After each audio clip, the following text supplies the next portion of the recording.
Hello guys, welcome to Pi Engineers Point में आप सभी लोगों का बहुत बहुत स्वागत है। हमारे एजुकेशन प्लेटफॉर्म पे आप सभी लोगों का अगेन वेलकम। ठीक है, चलिए बेटा बात करते हैं बीओडी क्या होता है। हमने लास्ट प्रीवियस 2 वीडियोस में हम लोगों ने देखा था कि आपका बीओडी क्या होता है और कैसे डिटरमाइन करते हैं। फर्स्ट स्टेज बीओडी की भी बात कर ली थी और डायल्यूशन मेथड की भी बात कर ली थी। चलिए टाइम को हम खराब नहीं करेंगे, वेस्ट नहीं करेंगे, फटाफट शुरू करते हैं और क्या होता है आगे की टर्म देखते हैं बेटा।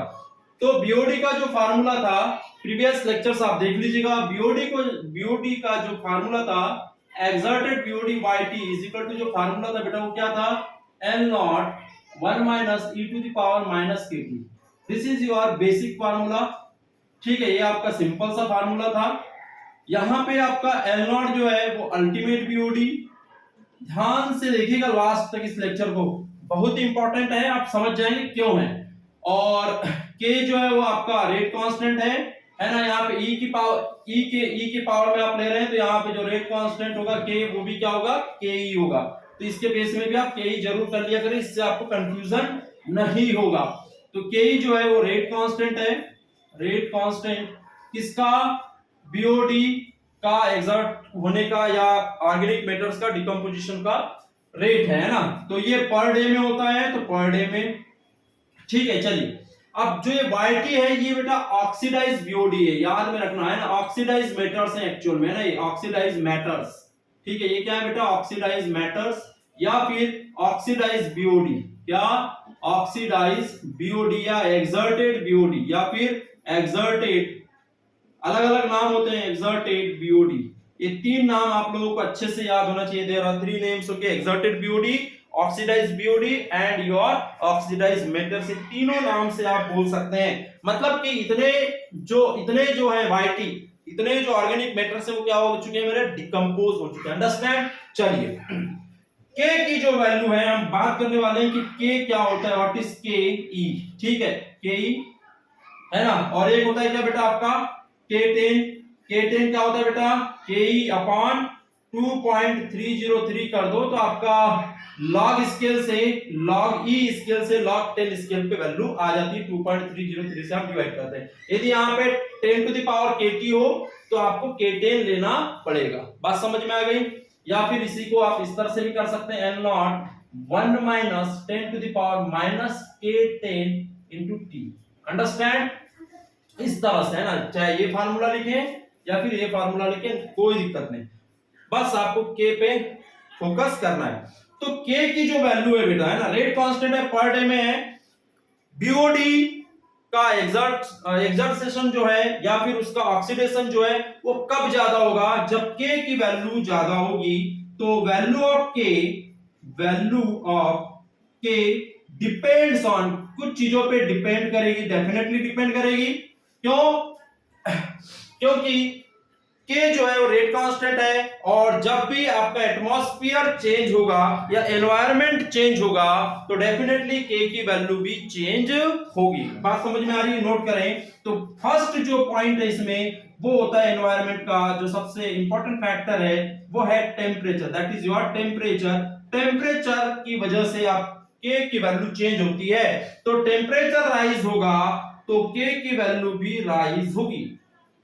यदि आपका टेम्परेचर बढ़ेगा तो के की वैल्यू भी बढ़ेगी। नोट कर लें इस पॉइंट को, the value of K, the value of rate constant is increases with respect to temperature rise. Okay, next point है आपका सेकंड है कि किस तरह का आपका ऑर्गेनिक मैटर है। ठीक है, तो यहां पे ऑर्गेनिक मैटर्स है ना, यानी कि आपका waste water, type of waste water, type of waste water के हिसाब से भी ये चेंज हो जाता है। यदि आपका वेस्ट वाटर में ऑर्गेनिक मैटर्स ज्यादा है, अंडरस्टैंड, नोट इट डाउन। यदि आपके organic matter, if the organic matters in the waste water present at huge amount, ठीक है, बहुत ज्यादा अमाउंट में या बल्क अमाउंट में आपके ऑर्गेनिक मैटर्स प्रेजेंट है तो वैल्यू जो होगी के की वो ज्यादा होगी। बात समझ में आ रही है। इफ ऑर्गेनिक matters more,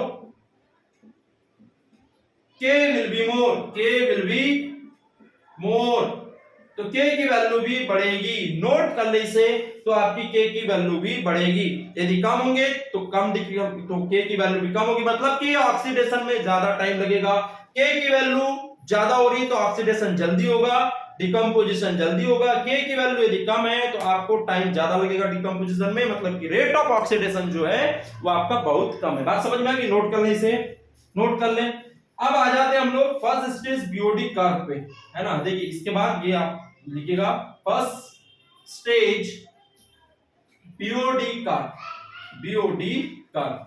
इसकी बात कर लेते हैं कि ये फर्स्ट स्टेज बीओडी कर्व होता क्या है। तो देखिएगा बेटा, बड़ा सिंपल है, कभी भी किसी भी एग्जाम में पूछा जा सकता है, नो डाउट।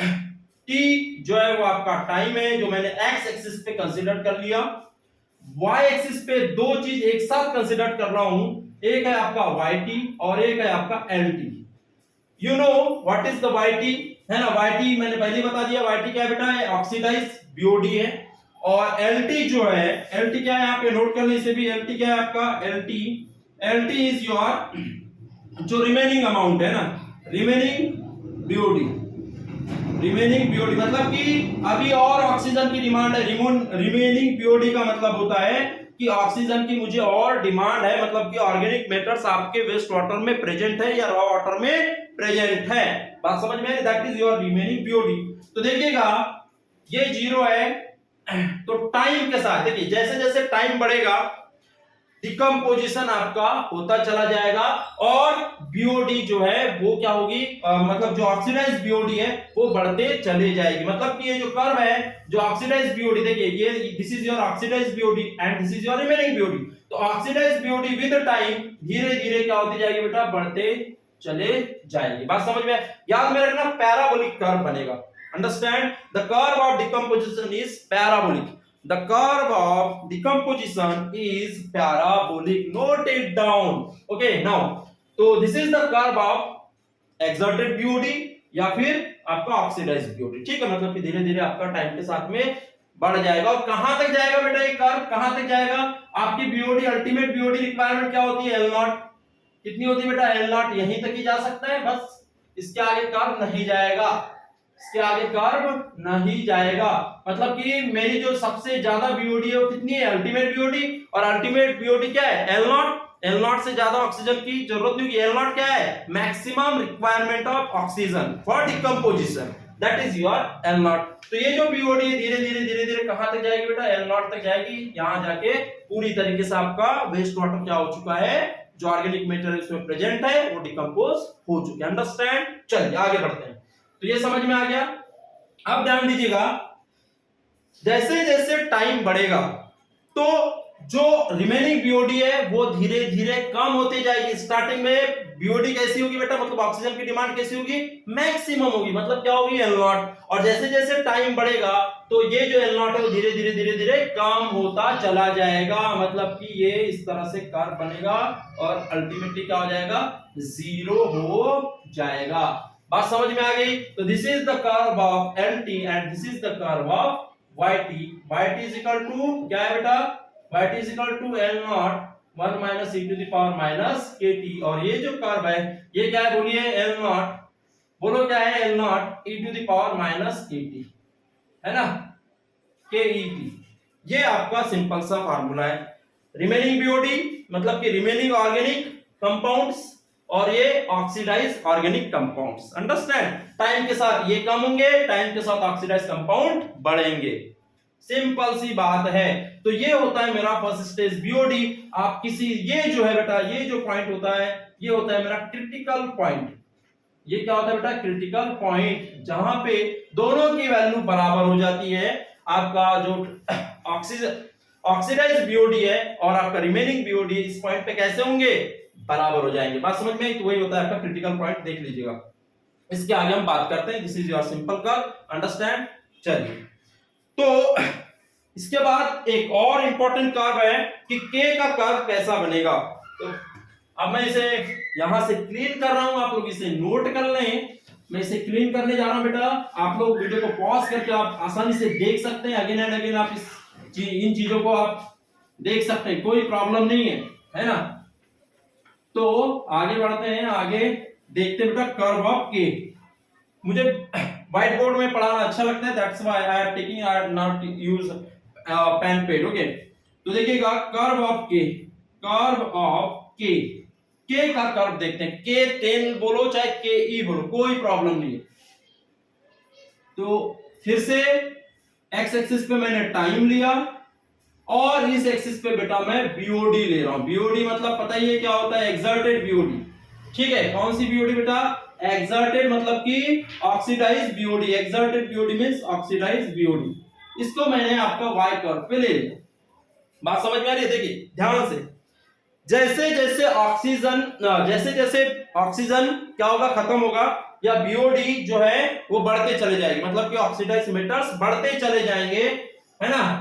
तो के की वैल्यू क्या होगी, के की वैल्यू क्या होगी, जब आपका टाइम कम लेगा, जब टाइम कम लेगा तो के की वैल्यू ज्यादा होगी, और टाइम ज्यादा लेगा तो के की वैल्यू कम होगी। मतलब कि इधर यदि कर्व शिफ्ट हो रहा है तो टाइम ज्यादा लगेगा, तो बीओडी रेट कम होगा, मतलब बीओडी की हाइट कम होगी। हाइट क्या बता रहा है बेटा यहाँ पे, अमाउंट ऑफ बीओडी ऑक्सीडाइज, तो ये हाइट बता रहा है। तो हाइट कैसे होगी बेटा, कम। यदि टाइम ज्यादा है तो हाइट कम, और टाइम कम है तो हाइट ज्यादा। तो ये कर्व इस तरह से जाएगा, इस तरह से जाएगा, इस तरह से जाएगा, इस तरह से जाएगा। बात समझ में आ रही है?